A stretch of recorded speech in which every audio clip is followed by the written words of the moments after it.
¿Qué tal? En este video les hablaré sobre las generalidades de generación de calor. Pues en principio la generación de calor puede tener diferentes orígenes. El primero que les presento es eh, el, el ejemplo de una resistencia eléctrica debido pues a que si hacemos conducir un flujo de electrones a través de un material con alta resistencia eléctrica, pues este flujo de electrones es entorpecido por la poca movilidad de los electrones y esta energía que poseen los electrones, energía cinética de movimiento, es disipada en forma de calor. Incluso aunque un material sea un excelente conductor, siempre habrá pérdidas de energía eléctrica a través de la disipación de calor. Otro ejemplo que a lo mejor no podemos meternos con mucho detalle es la energía nuclear, específicamente la fisión nuclear, donde tenemos átomos inestables que se subdividen en átomos más pequeños, pero cuya suma de masas está por debajo de la masa inicial del átomo que lo origina. Entonces, esta diferencia de masa es convertida en energía acorde pues, a los conocimientos de la física moderna. En estos casos los procesos son demasiado complejos y uno como ingeniero químico pues simplemente se limita a describir estos procesos de generación de energía como pues una función espacial. El más importante es el que les presento acá abajo, que es la generación de energía en forma de calor a través de procesos de reacción química. Aquí lo que tenemos es que hacemos interactuar las moléculas. Recuerden que estas moléculas están conformadas por átomos unidos a través de esta concepción abstracta denominado enlace, ¿sí? Entonces, estos enlaces que al final de cuentas son electrones que orbitan a través de estos átomos se redistribuyen y nos permite que a partir de un conjunto de moléculas iniciales se reestructuren o se reorganicen estos átomos formando nuevas moléculas. En estas reestructuraciones de enlace, pues es común que o se libere energía en forma de calor o que se absorba energía en forma de calor. Entonces ya pues tenemos la clasificación de si es una reacción química exotérmica que libera calor o una reacción química endotérmica que absorbe calor. Como ingenieros químicos podemos dar mucho detalle de estos procesos, sin embargo aquí me gustaría también aclararles que se los describiré. Sin embargo, pues limitaremos este conocimiento de tal forma, ¿no? Que debido a la falta de información de lo que ocurre en reacciones químicas, pues nos limitaremos solamente a expresiones relativamente sencillas que pudiésemos aplicar. En general, ustedes pueden observar que estamos hablando de un material que puede ser pues un sólido, un líquido o un gas, que al final de cuentas es materia, y dentro de este material pues tenemos este mecanismo de generación de calor. Esto se puede generalizar de la siguiente forma.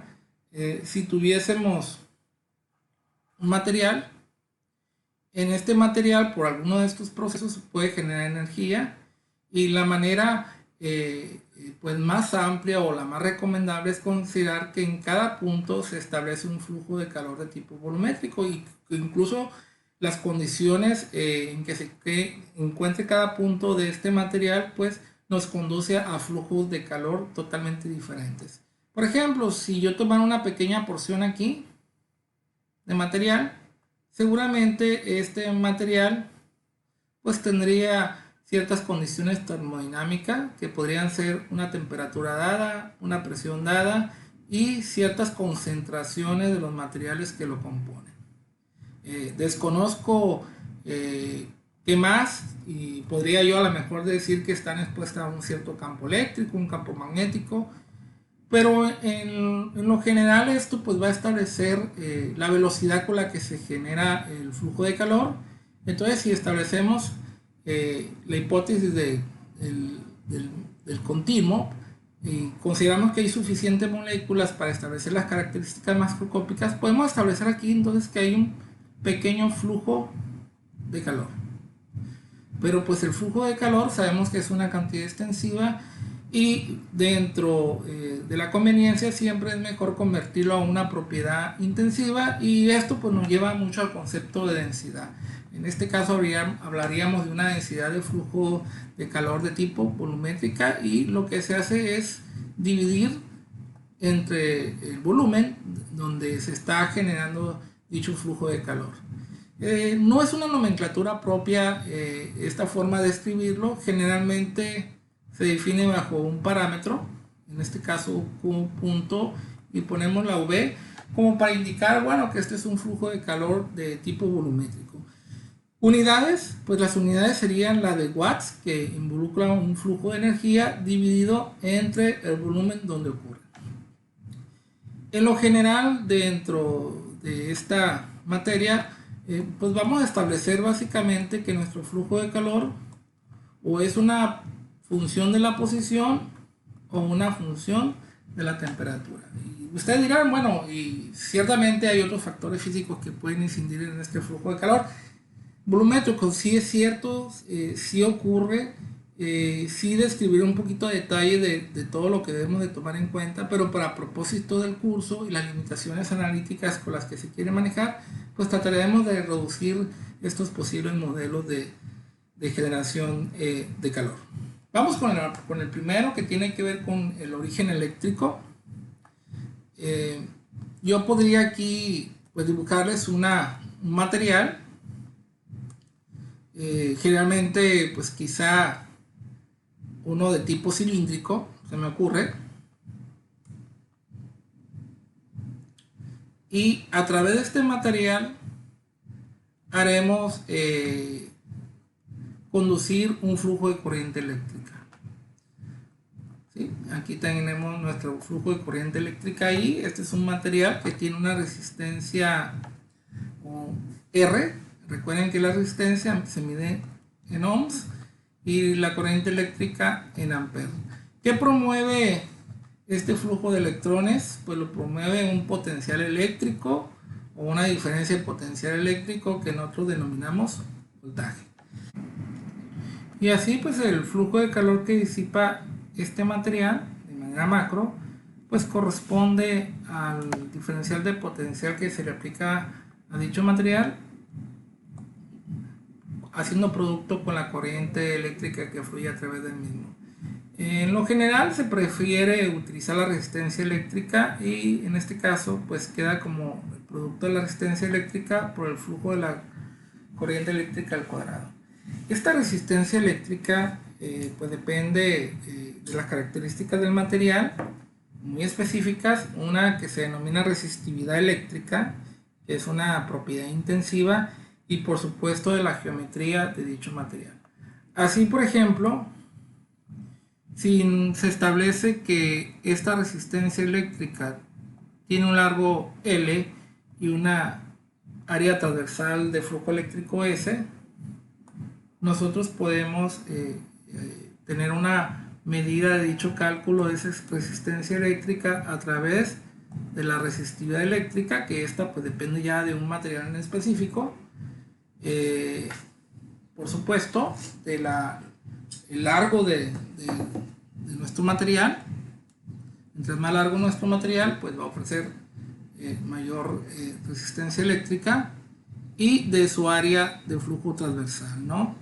Entre más pequeño su área transversal, también será mayor en la resistencia eléctrica. Entonces entran en juego todas estas variables, y aquí pues en lo general esta resistencia eléctrica pues depende de dos factores, ¿no? El primero es pues es una función del material con el que se fabrica, y una muy significativa, la temperatura. Entonces, si nosotros tenemos variaciones de temperatura a lo largo del material, seguramente tendremos resistencias eléctricas puntuales distintas, ¿no? Entonces, hay que tomar en cuenta todas estas posibilidades.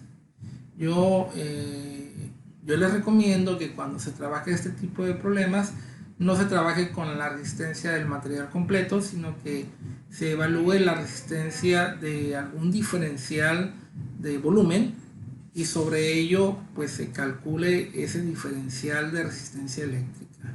Yo lo manejaría quizá, en vez de hablar de la resistencia de todo el material, yo hablaría de que en ese segmento de análisis de nuestro material hay un delta de resistencia eléctrica. Aquí pues la resistividad eléctrica, que seguramente puede ser función de la temperatura, eso no hay que olvidarlo. Lo ideal es que nos indicaran que no es afectado fuertemente y este fuera constante. Y aquí pues dependiendo de la coordenada que estemos analizando, pues hablaríamos de un espesor de dicho material. Imagínense que aquí consideramos una coordenada Z. Entonces aquí se tomaría entonces un pequeño segmento de delta Z, y aquí en lugar de L pues indicaríamos que esto se trata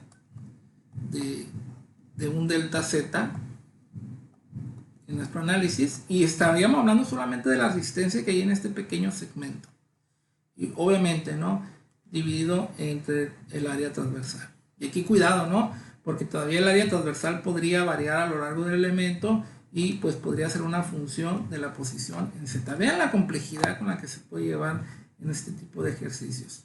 En lo personal, pues los ejercicios más sencillos es aquellos donde pues la resistividad es constante, el área transversal se mantiene constante y eso simplifica bastante el problema. Pero bueno, este sería siempre un punto de partida para resolver cualquier problema que tenga que ver con generación de calor. Sin embargo, véase que esto tal cual pues no lo podemos emplear. Entonces, dado que este es el flujo de calor de todo el sistema, y aquí pues tenemos que hacer adaptaciones. Entonces, yo entonces tendría que hablar de un diferencial o un delta de flujo de calor de ese elemento. Entonces, si yo recurriera al concepto de flujo de calor volumétrico, tendría que hablar de, esa está ya en la nomenclatura, pero bueno, aquí estoy diciendo que es el flujo de calor en esta sección, y lo tendría que dividir entre el diferencial de volumen de dicha sección también, ¿no? Entonces, como lo comenté, ya bajo este recurso, pues no es una resistencia total, sino es un diferencial de resistencia al cuadrado. Y aquí pues tendremos que poner también un diferencial de volumen que de manera sencilla sería el área transversal multiplicado por el delta Z. Si hacemos la sustitución de lo anterior, entonces aquí tendríamos la resistividad eléctrica, el flujo de corriente eléctrica al cuadrado. Este delta Z se elimina con este delta Z, y todo pues esto obviamente dividido entre el área transversal al cuadrado. Y esta pues sería una propuesta de valor interesante, ¿no? Para incluir dentro de lo que viene siendo nuestros cálculos. Y bueno, aquí no sabemos si nuestra resistividad eléctrica depende de la temperatura. Si lo hace, pues hay que tomarlo en cuenta. Aquí habrán detalles, ¿no? Como el flujo de corriente eléctrica. En lo general, en este instante no lo conocemos, porque sabemos que esto es el resultado de sumar muchas capas de la resistencia eléctrica y conocer el voltaje que se aplique.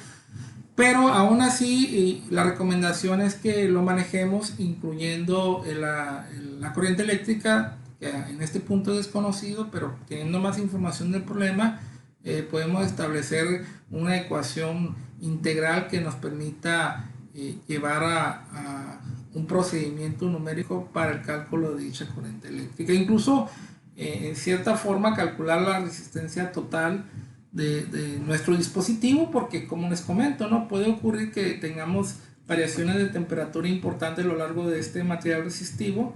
Esto me afecta mi resistividad puntual eléctrica, y pues afecta la resistencia también local, la resistencia eléctrica local del material. Entonces pues hay que tener mucho cuidado con estos aspectos. Ahora, este resultado pues es el resultado directo de hacer la comunión entre la definición de flujo de calor y la definición de resistencia eléctrica en términos de lo que viene siendo la resistividad eléctrica. Para el caso de estos materiales de origen nuclear, como ingeniero químico pues no poseemos tanta información sobre los mecanismos y en lo general los problemas nos van a dar información de cómo ocurre. Por ejemplo, si ustedes observan, estas son barras cilíndricas, entonces el problema nos puede dictar, que es muy común, que nos diga que el flujo de calor volumétrico aquí obedece este modelo, ¿sí? Donde nos está orientando a que esto pues es una función de la posición.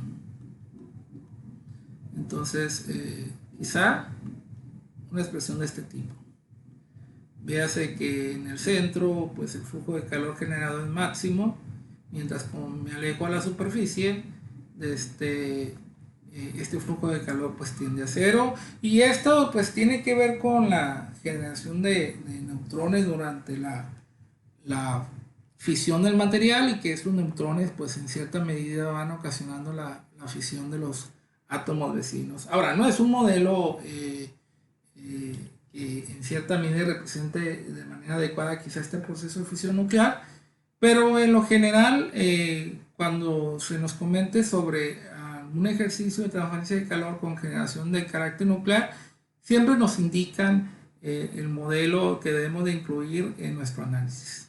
Acá abajo, para la reacción química, ahí sí, como ingenieros químicos tenemos mucho más conocimiento, y en lo general este flujo de calor que tenemos aquí pues es el resultado de dos cosas. Uno, del cambio de entalpía de la reacción química, y esto multiplicado por la velocidad volumétrica de generación o consumo de alguna de las especies químicas, ¿sí? La primera, esta, pues sabemos que esto es resultado de la reacción química en cuestión, y aquí se calcula, ¿sí? La segunda es un poquito más complejo. En lo general dicta que esta pues obedece la ley de acción de masas, que habla de una constante que depende de la temperatura, y si es una reacción de tipo elemental que pues puede ser o no ser, entonces aquí estaríamos indicando que este depende de las concentraciones de los reactantes, que no necesariamente tiene que ser de esa forma. Incluso hay algunas que no son elementales y traen algún exponente dentro de esta cinética química. Incluso algunas son reversibles, pero bueno, eso ya tiene que ver con la parte cinética de la reacción química que estuviéramos estudiando. Y bueno, en lo general esta constante le llaman constante de Arrhenius, y se dice que pues este obedece a una distribución de tipo exponencial de la energía de activación del sistema entre RT. Véase que depende de la temperatura. Entonces, obsérvese el grado de complejidad. Hay que recordar que esta delta H de reacción química también depende de la temperatura. Es una función de la temperatura, pero pues también depende de la concentración, y puede haber pues otros mecanismos más, ¿no? Como la movilidad de los reactantes, que puede ser, adelantándome en los cursos, arrastrado por el flujo neto o un movimiento de tipo molecular. El primero es convectivo, el segundo difusivo, en referencia a la transferencia de masa. Entonces véase cómo se combina todas las áreas de termodinámica, de cinética, de ingeniería de reactores, de transferencia de masa, de transferencia de momento, y pues todo hasta llegar a la transferencia de calor. Sin embargo, pues en este caso las recomendaciones que se siguen es que pues lo que se busca o que nos den o nos indiquen, ¿sí?, que este flujo de calor es una función de la posición, o que este flujo de calor es una función de la temperatura, o incluso que sea constante.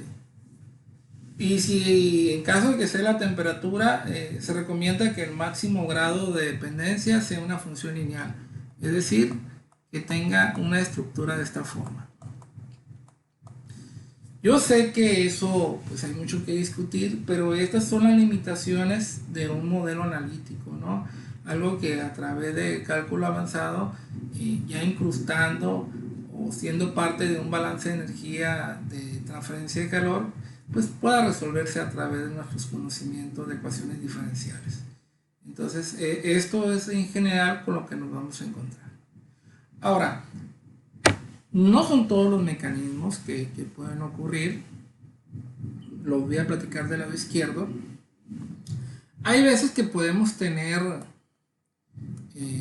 una superficie de un material, o sea, un material, un volumen, y vamos a pensar que este es nuestro material, ¿no?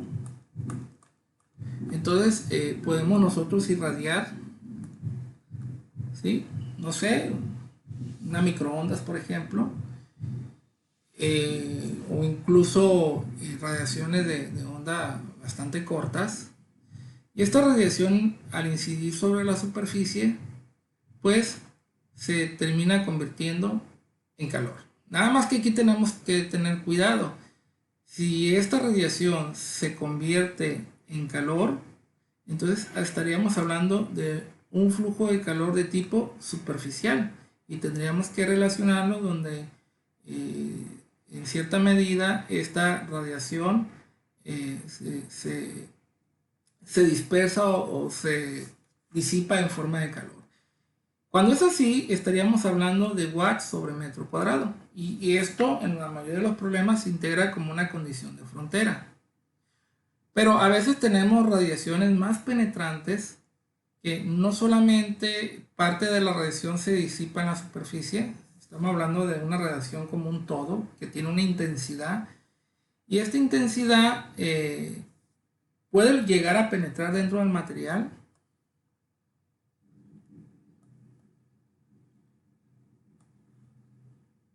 Tenemos aquí el material. Entonces esta radiación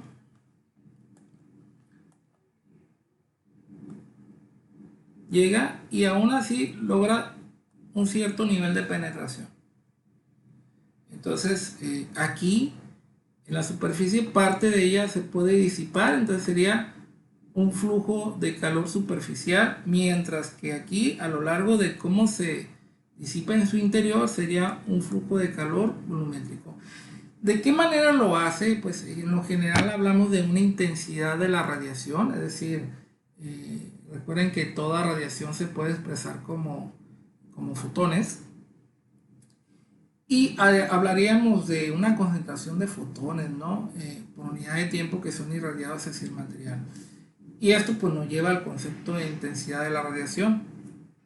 Aquí yo ya no me gustaría establecer modelos muy específicos, como a lo mejor reorientaría a decirles que son de esta forma únicamente. No, esto pues ya va a depender del enunciado de nuestro problema. Sin embargo, cuando hablamos de radiación, sí me gustaría dejar en claro que puedo tener procesos donde toda la radiación se disipa totalmente en la superficie. Incluso, no lo he dicho, parte de ella puede ser reflejada. Entonces, de ese total, una fracción se refleja y la otra parte se disipa en la superficie. También puede ocurrir que de esta radiación una parte se refleje, una parte se disipe en la superficie y otra parte logre atravesar nuestro material, ¿sí? Y conforme va atravesando nuestro material se disipa de manera volumétrica. Entonces aquí sí, como les comento, pues ocupamos de los diferentes modelos que nos van a ayudar, ¿sí?, a expresar este tipo de sistema.